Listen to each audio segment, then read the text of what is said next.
Good day, everyone. For now, I'm going to discuss the continuation about the Republic Act number 4670, June 18, 1966, the Magna Carta of Public School Teachers. Teachers Organization. In Section 27, Freedom to Organize. Public school teachers shall have the right to freely and without previous authorization both to establish and to join organization of their choosing, whether or local or national, to further and defend their interests. Meaning this section, it focused on teachers' freedom to establish and join such organization that fits to their interest. This freedom should not be abridged in any means. Teachers have a right to enjoy themselves and to expose their knowledge and joining organizations. It is beneficial for the students since the teachers can share their experiences to them. In Section 28, discrimination against teachers prohibited. In this section, it specifies that discrimination against teachers should not be discriminated just because they join any organizations. Teachers should not be subjected to penalization and prevention in carrying out their duties laid upon him by his position in the organization. Lastly, teachers' employment should not be subjected to the organization. Teachers should not be employed without an intervention or threat that they cannot join an organization. In Section 29, National Teachers Organization.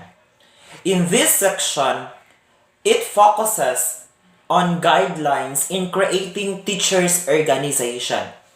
It simply implies that National Teachers Organization should follow or adhere the rules on national education policies and professional standards for social security purposes of the teachers. Administrations and enforcement. In Section 30, Rules and Regulations. So in rules and regulations includes all laws, formal and informal orders, subordinate rules, administrative formalities, and rules issued by non-government or self-regulatory. In Section 31, the budgetary estimates. In this section, it focuses on proposed budget by Department of Education. This can be done annually in a House of Representatives. In this budgetary hearing will be determined how much budget needed to fully cover the needs of all public schools and teachers. It is a rule intended to Secretary of Education.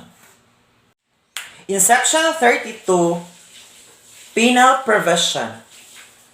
In this section, implies warning to all that abridging teachers' rights in any form, interference, coercion, or restraint provided by Act shall be punished by a fine and order of dismissal from the government service shall be ordered by court if the offender is public official. In Section 33, Repealing Clause, meaning all laws, decrees, order, rules, and regulations, other issuance or parts thereof inconsistent with provision of this act are hereby repeated or modified accordingly. In Section 34, separability clause, meaning in this section, the purpose of the separability clause is to prevent an entire contract or law from being invalidated just because one part of it is found to be invalid. This helps to ensure that the parties involved can still benefit from the parts of the contract or law are valid are and enforceable.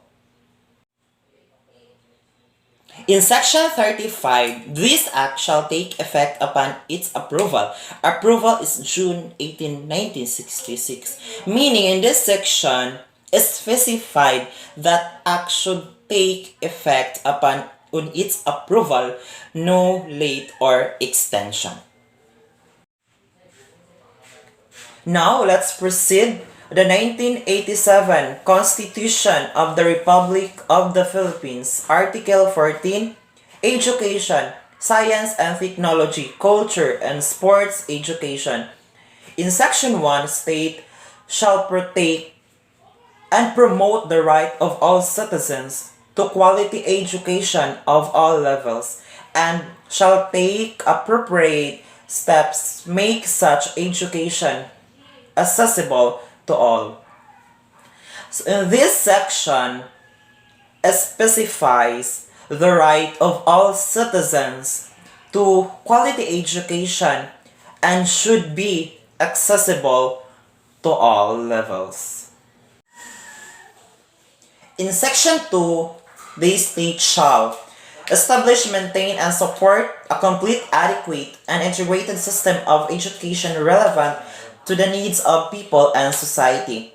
Second, establish and maintain a system of free public school education, elementary and high school levels. And number 3, establish and maintain system of scholarship grants, students loan programs, subsidies, and other incentives which shall be available of the serving students in both public and private schools, especially in underprivileged. Encourage non-formal or formal and indigenous learning system as well as self-learning. And provides adult, citizen, and disabled and out-of-school youth with training and civics, vocational efficiency, and other skills. In this section, this focuses the rule of state to provide complete integrated education to needs of people. Education should be free to everyone in elementary and high school levels so that everyone can access and sustainable learning that can be beneficial for the nation in the future.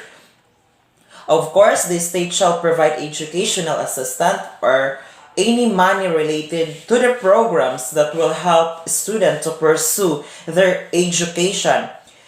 The assistance provided by state shall be given to the serving student both public and private schools, but giving assistance to underprivileged is a must. Of course, they shall acknowledge that not all citizens can access education, specifically to those indigenous individuals. It is because the important to conduct either formal or non-formal learning system of out-of-school study programs, particularly those citizens in need. Lastly, the state should conduct vocational schools or training program or any other related skills to adult citizens, PWDs, and out-of-school youth.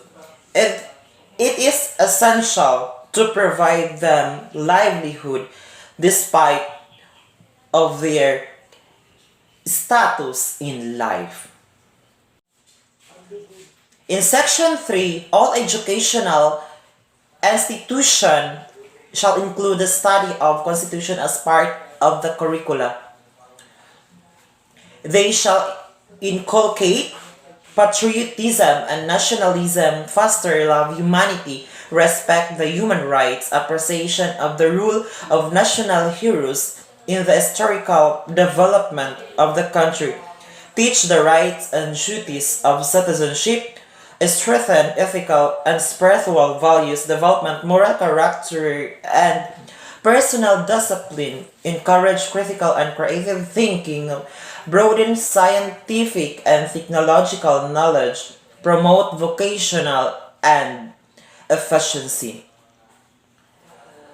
At the option expressed, the rating of parents, guardians, religion shall be allowed to the thought of the children or wards of public, elementary, and high school within the regular class of or instructor designated or approved. B. The religious authorities of the religion to which the children wards belong without additional cost of government. Meaning in this section, it is important that constitution should be taught or to be part of the curriculum since constitution is the heart of the law and ignorance of law excuses no one. Of course, all education institutions should include patriotism and national education. Edukasyon sa pagpapakatao is a subject that fits as an example. Actually, the citizens should be encouraged to love their country as well as the humanity, not to against it. Accordingly, Philippines is the one of the Christianized country in Asia, wherein it is important to teach religion in all public schools as well as private or secondary or elementary level. On the other hand, the teaching of religion should not include discrimination and of other spiritual beliefs. There should be respect at all costs. In Section 4, the state recognizes the complementary roles of public and private schools institutions in the educational system and shall exercise reasonable supervision and regulation of all educational institutions. Educational institutions other than those established by religious group and mission board shall be owned solely by citizen of the Philippines or corporation of or association at least 60% of the capital of which is owned by such citizens. The Congress may however require increase Filipino equity participation in all educational institutions. All revenues and assets of non-stock and non-profit organizations shall be exempt. A use actually directly and inclusive for educational purposes shall be exempt from taxes and duties. Upon the dissolution or cessation of the corporate existence of such institution, their assets shall be disposed of in the manner provided by law. Subjects to conditions prescribed by laws, all grants, endowments, donations, or contribution used actually directly and inclusively for educational purposes shall be exempt from tax.